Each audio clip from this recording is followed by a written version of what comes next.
the Fire Villains. Iconic, cool, and one of the introductions to the CCBS building system. How good are these sets? But how much better could they look if all of them got an upgrade? Let's check out some sweet revamps of all of the 2011 Hero Factory Fire Villains. Let's begin with the mock that inspired this episode. It's Drilldozer by Kalahiki Mocks. So in Drilldozer's backstory, as it is with every single fiery villain, he's described as a former mining bot that got corrupted. So this design, I think, really fits that description, doesn't it? Like that new yellow excavator arm. You get the sense that after being corrupted, Drilldozer took it upon himself to upgrade his appearance, and he probably used additional mining equipment. I think it looks great, and I think it makes sense in the story and the world. Plus, you gotta admit that nice pop of yellow, it really works with the silver, the red, and the black. It sure does look nice. Another genius idea on this revamp was to take the pieces from actual mining and construction Lego sets, and then, implement them within the larger design. For example, this big digger bucket. On top of that being very thematically appropriate, it also looks nice. Plus it fills in the torso so well, it makes him look buff, bulky, and strong. And check out this leg. See how it uses Thunder's armor piece to bulk up the sides right here. And then in between, you have one of these red mutter feet. These pieces do have a funky connection point on top.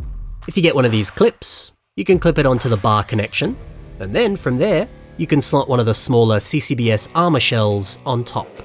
All of this rolled up together, you get a pretty nice leg design. Sure, there's a lot of other pieces involved here, but hey, those pieces alone, it's all very clever. There's a lot of good ideas that you can take and apply to your own creations. Oh, I also love this simple combination of pieces down here. Stringer's armor piece on his hand in black, combined with Mantax's shoulder pads. Pairing these pieces, I don't know, it just looks nice. It's bulky, it's stocky, and it's perfect for this absolute tank of a mock. I love it.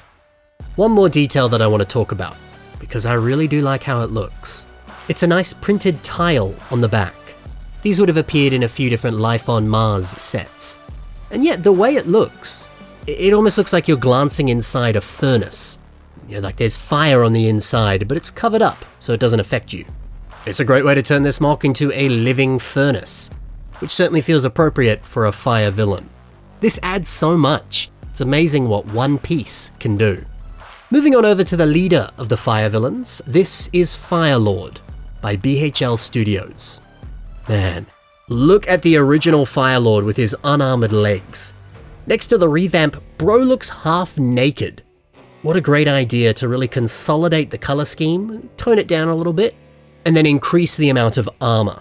There's also a few other nice touches. All in all, it looks so good. Some of those small touches include some new flame pieces. Specifically these ones, these kind of curvy red elements. These have appeared on Carnage. They look pretty good, but here I think they look excellent. The curvy appearance gives this nice fiery wisp to the fire. It makes it look a bit kind of wild and chaotic. I don't know, I just quite like the effect that it creates. And I like this foot design as well. Less of a foot and more of a kind of tripod, I suppose. You'll see that the lower leg here is resting at a bit of an angle compared to the foot. And mate, ankle swivel is so important. Yet people always complain about Lego mechs, official Lego sets. People say, I wish they had knees. And yeah, it'd be nice if they did. But there are plenty of Lego mechs that don't have any kind of ankle swivel. And arguably, I think that's a worse issue. Because without it, it becomes so much harder to pose the character. Like you can see here, some of the poses it's in, it requires that ankle to swivel. If you're making a mock right now and you want that thing to be posable, be sure to include some ankle swivel. Anyway, it's nice to see so much more gun metal on this revamp. The inclusion of that really is all you need to make Firelord look so much better. Now he looks like some sort of freaky, fiery flame knight from hell. It's epic. And now, Nitro Blast by Destronk Destroyer. I'm sure you've noticed a bit of a theme with these revamps. Bigger, better, more armored, and more fire. I just think that feels so appropriate, especially for these guys. Because, like we said before, each of the fire villains was originally a mining bot. Well, yeah, they're probably huge and bulky, because have you seen real-world mining equipment? That stuff is massive. So these guys being massive just kind of makes sense. Now, what immediately caught my eye here was this new blaster arm. It's got these two Rakshi back pieces. In gunmetal, this would have appeared on Makuta Pterodax. But yeah, in between these two pieces, we have this nice trans-orange piece. Yeah, this feels reminiscent of a furnace. You know, a big gunmetal-colored container holding in a bunch of deadly, deadly lava. I mean, even the Firelord revamp we were looking at before, it was kind of touching on the same vibe. You know, similar colors, and just the general appearance and the fire blaring out the back. It looks like some sort of living factory, or a living furnace. The two different things, sure, but both of them are the perfect aesthetic for fire characters. Hey, if you're looking to build a revamp of Nitro Blast, or yeah, any of the fire villains, use these shapes, use these forms, and use these colors. They look great. Speaking of which, check out the torso. It's using two of these gunmetal feet pieces. These originally appeared on the torso of Maxilos. Yeah, I like the way that they're placed. It leaves just enough room in the middle for you to put a kind of arc reactor or a heart light. It's a pretty good way to fill in the space. I like the shaping on this, it's very nice. And overall, I think this revamp does an exceptional job of capturing the original feeling of the set.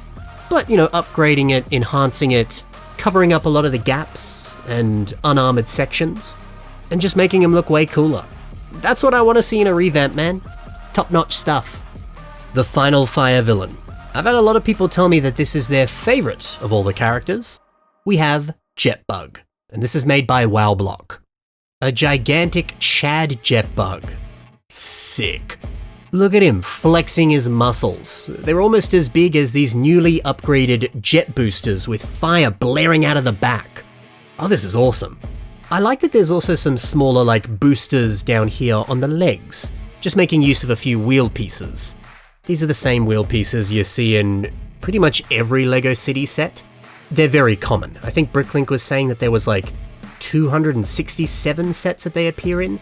Don't quote me on that, I'm roughly guessing at what I looked at before I recorded this, I don't fully remember, but there's a lot of them. Still, a really nice touch to put these down here. Something else that's real nice is how all of these CCBS bones and armor shells, well, it's how they're being used. You know, for example, something as small as this, tucking in this armor shell into the exposed gap of this torso piece. That's quite nice. And then the entire shoulder construction, building a kind of U shape with these bones and then armoring those up. And now you've got a pretty sick looking shoulder pad that then feeds into the connection to bridge it down into the arm. This looks really good. And it's all very simply constructed, just CCBS bones and CCBS armor shells. Maybe there's a few other pieces thrown in here and there, but for the most part, it's just that. Wow. And hey, building with just those kinds of pieces, it's gonna make this so poseable, and it's gonna make that armor look nice and compact. Oh, I like this one a lot. You know, every time I look at those classic Hero Factory fire villains, it fills me with joy. Such fun ideas, such creative designs. And they've only been made better by members of the Hero Factory community. Wonderful work. Be sure to take a look at the other work of these builders. You can do so by taking a look at the links in the description below.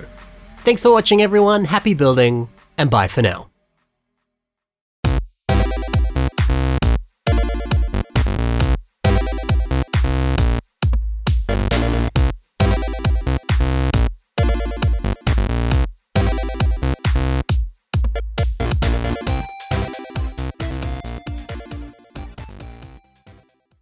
Oh, I'm running out of time to build my HF Feb mock. I don't know if I've posted it by the time this video comes out, but as I'm recording this, I have an ambitious project and it might take a little longer than I was anticipating. But I'll make it happen. I'll make it happen.